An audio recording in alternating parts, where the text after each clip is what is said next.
Hey Fruit Faces, it's KlaireeBerry. I want to talk to you guys today about a little phenomenon that I've been noticing.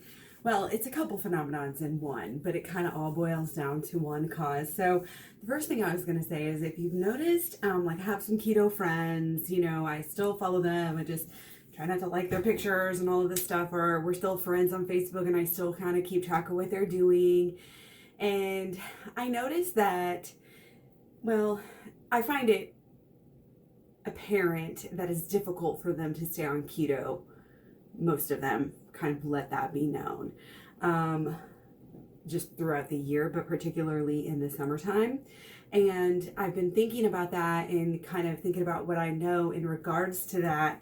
And I do know that in the summertime, your body actually has to work a little bit harder to keep your temperature steady, to keep your core temperature at a steady, stable level, so we don't get heat stroke and all of this stuff. So that job just uses up a lot more of our blood sugar. Okay, so it just makes sense that you're going to have some effects, and obviously the first effect is keto people are going to be craving carbs maybe a little bit more than they would. I know there's different reasons why they might crave carbs in the winter as well, almost the same. I mean, your body still has to work sometimes to keep its temperature steady and all of that, but there's also other reasons as well.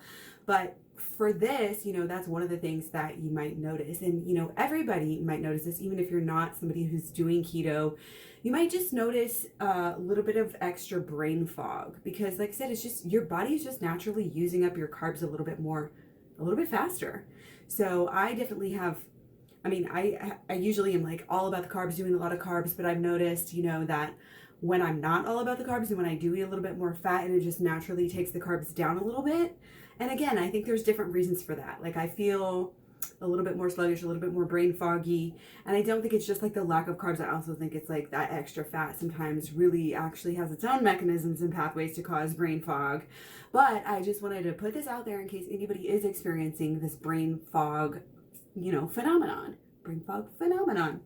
Da-da-da-da. Anyway, because if you are, experiencing that, just eat some fruit, like have maybe a nice sweet potato, just keep it steady. Just make a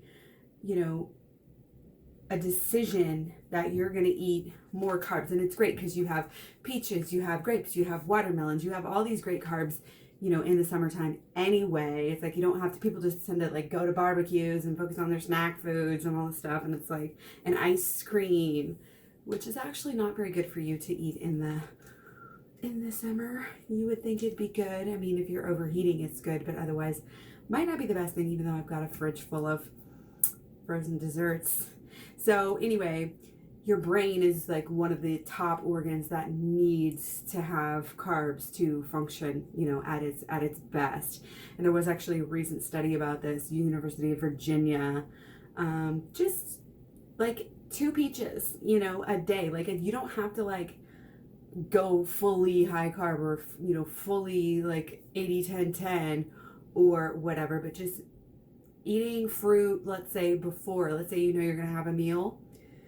I wouldn't recommend maybe watermelon like right before a meal, but if you're going to have a meal, like get some fruit in beforehand. It's going to cut your hunger. It's going to get you those carbs so that you're going to just be more likely to eat what your body really wants rather than just give me carbs right now. You know what I mean? So some other things you can do, to help out your brain and some brain fog is getting some sunlight. A lot of people I know just hole up all summer long. Just 2 hours a week of sun can actually cut your brain fog down and help your memory and multitasking by 58% and cut your Alzheimer's risk by like 79%. That's a lot. So for these people who are scared of the sun, okay, like get a little bit each day, like going on a half an hour walk most days of the week, or a 20-minute walk, when you are getting some sun, and not necessarily slathering on all the sunscreen. People don't realize like if you use a little bit of coconut oil, or if you get in the sun every day, like, you're gonna have a little bit of a natural, you know, sunscreen to where you can handle it, and all of that's natural. Like, that's how we get our vitamin D. So I just want to kind of share this with you. I don't know, like I said, if anybody's dealing with the brain fog in the summer, but a couple of things that I just thought I'd toss out there, because like I said, I've been kind of thinking about the keto people, and I saw happened to see this study pop up, and so I wanted to share. Let me know what you think. Find me all over social media as KlaireeBerry, and also at KlaireeBerry.com. I've got lots of studies like this that promoting different various aspects of veganism and giving the little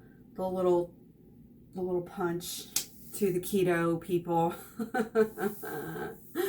No holds barred, baby. So anyway, take care. Don't forget to eat your fruit. I'll talk to you later.